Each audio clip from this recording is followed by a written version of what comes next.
Hi friends, నేను మీకు ఇప్పుడు ఈ వీడియోలో రెడ్మీ 12 5G మొబైల్ అన్బాక్సింగ్ అయితే చూపించబోతున్నాను.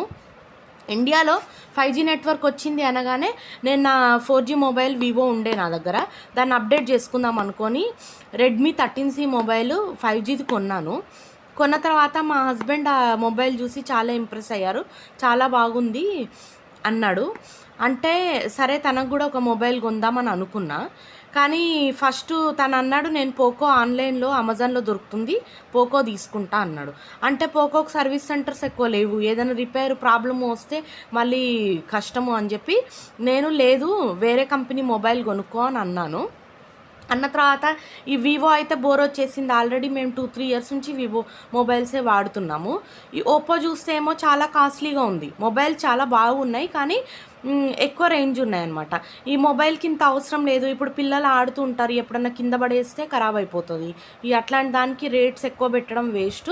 ఏదన్నా బడ్జెట్లోనే అండర్ 15,000 మొబైల్ కొందాము అని డిసైడ్ అయ్యాము. అయిన తర్వాత శాంసంగ్ చూసాం ఫస్ట్. కానీ శాంసంగ్లో పార్ట్స్ కాస్ట్ ఎక్కువ ఉంటుంది. సపోజ్ ఫోన్ కింద పడి స్క్రీన్ పగిలిందే అనుకోండి, మళ్ళీ స్క్రీన్ వేయించుకోవడానికి 4-5,000 అవుతాయి. అంతకన్నా బెటరు మనం లో బడ్జెట్ మొబైలే కొందాము ఏంటబ్బా అని ఆలోచించేటప్పుడు మళ్ళీ మా హస్బెండ్ అన్నాడు, నువ్వు రెడ్మీ 13C తీసుకుంటే బాగానే ఉంది కదా, నేను కూడా రెడ్మీనే తీసుకుంటా అని చెప్పి వచ్చాము. ఇంకా షోరూంలోకి రాగానే కొనగానే ఒకసారి అన్బాక్సింగ్ వీడియో తీద్దామని చెప్పి తీశాను. ఈ మొబైల్లో వచ్చేసి పార్ట్స్ కూడా ఒక ఛార్జరు, ఒక ఛార్జింగ్ వైరు ఎలాంగ్ విత్ వచ్చాయి.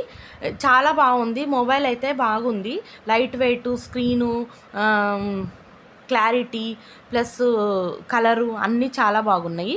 ఇప్పుడు నేను ఆ మొబైల్ ఆన్ చేస్తున్నాను, మీరు కూడా చూడొచ్చు. లైట్ వెయిట్గా ఉంది, కలర్ ఆప్షన్స్ చాలా ఉన్నాయి. తనకు కూడా 13C అన్నాడు ఫస్ట్, కానీ ఇద్దరం సేమ్ మొబైల్ ఎందుకు అని కొంచెం డిఫరెంట్గా ఉంటుందని చెప్పి తను రెడ్మీ 12 కొన్నాడు. నేను నా 13C మొబైల్ ఫోటో కూడా నా యూట్యూబ్ పోస్ట్లో పిక్చర్ యాడ్ చేశాను, మీరు అక్కడ చూడొచ్చు. ఈ మొబైల్ డిస్క్రిప్షన్లో యాడ్ చేశాను, చూడండి.